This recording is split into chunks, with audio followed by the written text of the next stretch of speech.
Just when we learn when Lori Vallow Daybell will be sentenced, her and her attorneys file a motion to ask for an entirely new trial. Are we really surprised though? Comment below. Me personally, I'm not really surprised. Let's quickly recap here with this article from eastidahonews.com where they say Daybell was found guilty on May 12th of conspiracy to commit murder and the first-degree murder of her children, Joshua J.J. Vallow and Tylee Ryan. She was also found guilty of grand theft and conspiracy to commit the murder of Tammy Daybell, her husband's former wife. Now, if you know nothing about this case, or if you just want a refresher, I would highly recommend clicking on the link in the description box, which will take you to my playlist.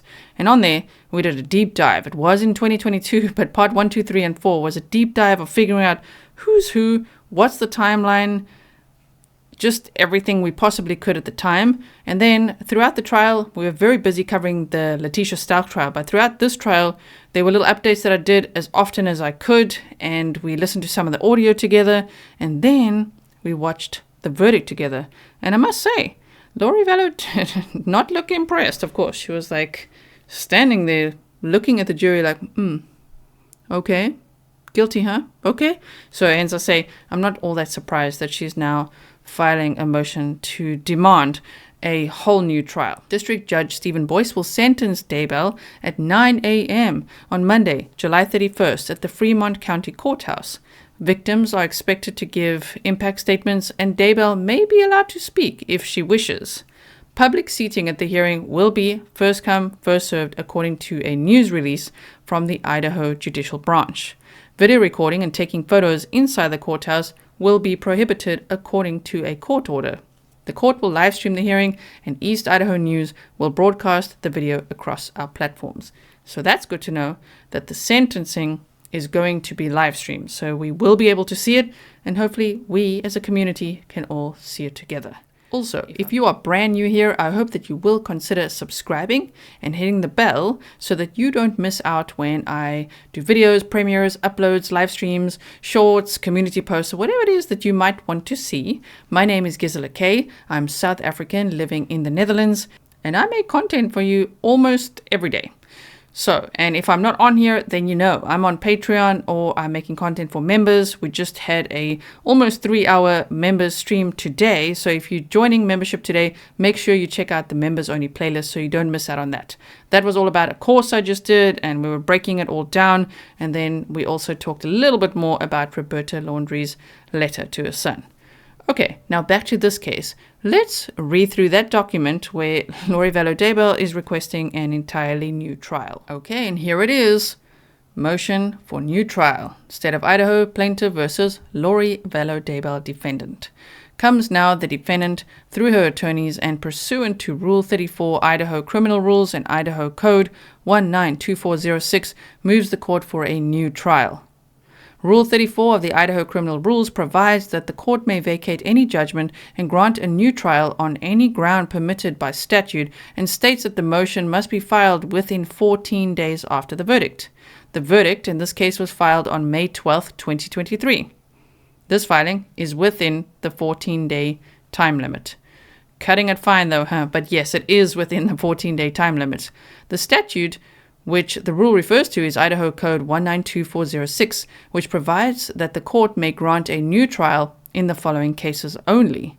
When the jury has received any evidence out of court other than that resulting from a view of the premises, when the court has misdirected the jury in a matter of law or has erred in the decision of any question of law arising during the course of the trial, when the verdict is contrary to law or evidence. So here they further detail. 1.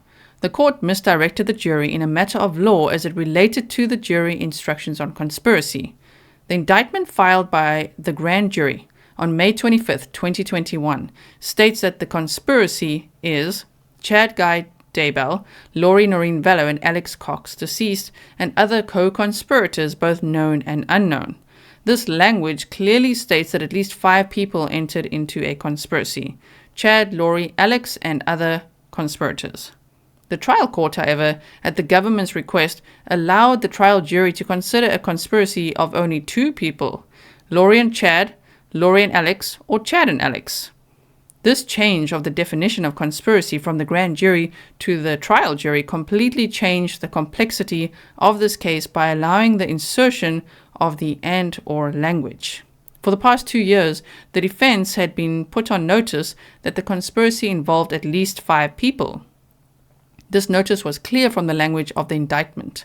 To have the government and the court permit a conspiracy of just 2 people instead of 5 was prejudicial and unlawful and should require a new trial. 2. The court misdirected the jury in a matter of law as it related to the amended indictment. At the close of the evidence in this case, the government moved to amend the indictment 2 years after it was filed by the grand jury for a clerical error.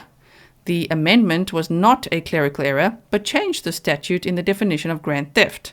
Repeated attempts by the defense to remand the indictment last year were objected to by the government and denied by the court. The court should have likewise denied the government's request to amend the indictment. Whether the language of the grand theft charge included intent to deprive or intent to deceive was an element of proof to be determined by the trial jury and should not have been amended by the government. Now this one is interesting, where they say a juror interview revealed that the jury instructions were confusing and that he knew of evidence not submitted to the jury. Juror number 8 was interviewed by East Idaho News on May 17, 2023 in Boise, Idaho. The juror and the reporter were very respectful of the process. Roughly halfway through the interview, an interesting discussion takes place for 2 minutes as followed. So they really watched that interview, took a lot of notes, and they're like, okay, we're including that in here. Reporter, having seen all the evidence, all the thousands of hours spent, how would you describe the efforts of law enforcement? Juror, they did a good job with what they had. I don't know that you can ever train for something like this. I think they did a good job with what they had. You question some of the things that happened. I'm sure there's a reason for it. You question, had some things been done differently early on? Would any of us be here? Reporter, do you have an example of those things? Juror, we didn't consider this during our deliberations because it was clear to us the instructions were clear. Arizona evidence and testimony is only for demonstrative purposes. Reporter, sure, yes. Juror, and we were all very, very respectful of the rule, the directions that we were given. But now, being removed from that, I think the police department in Phoenix had some significant red flags that had been followed up on. Maybe we're not here. Reporter, do you mean after Charles was shot? Juror, before and after. Reporter, before and after, yes, you're right. Before he was shot with the body cam. Juror nods in the affirmative. Reporter moves on to another line of questions. This question and answer between the reporter and the juror make clear that evidence permitted under Rule 404B, Idaho Rules of Evidence, is confusing to the jury. The defense continually objected to 404B evidence, and this is a good example why.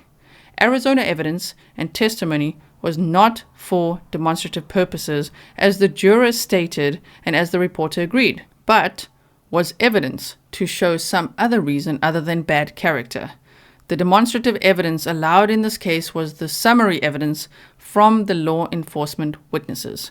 To confuse demonstrative evidence and character evidence is easy to do. Hence, the defense objections should have been sustained. The second problem with this juror's comments are that Charles Vallow's statements to law enforcement were not part of the evidence presented in this case. The juror and the reporter referred to it, but it wasn't presented in court. We can only conclude that the juror relied on information not presented in court to reach his conclusion that Arizona dropped the ball and should have done more, even before Charles Vallow was shot and killed by Alex Cox. The actual recording of this interview can be made available to the court for review. For these reasons, the defense asks that the court vacate the judgment and order a new trial. Oral argument is requested, dated May 25th, 2023, by Jim Archibald and John Thomas. So, that's that document. Oh my word. So let me know what you think in the comments below. Do they make reasonable arguments? Do you think that there will be a new trial? I mean, That's a lot, man. I always think of the victims' families. That's so much to go through. Imagine going through the whole trial again. Because Lori Vallow Daybell will not accept that the jury found her guilty. So her defense team were able to find these arguments to file a motion for a new trial. But I just wish sometimes they could just give the victims' families some peace. I understand that everybody deserves the right to a fair trial, and I understand that this is the process. But at this time, I just feel very sorry for all the families of the victims. This must be like really shocking to see. Thank you so much for watching. That's the only update we have for now.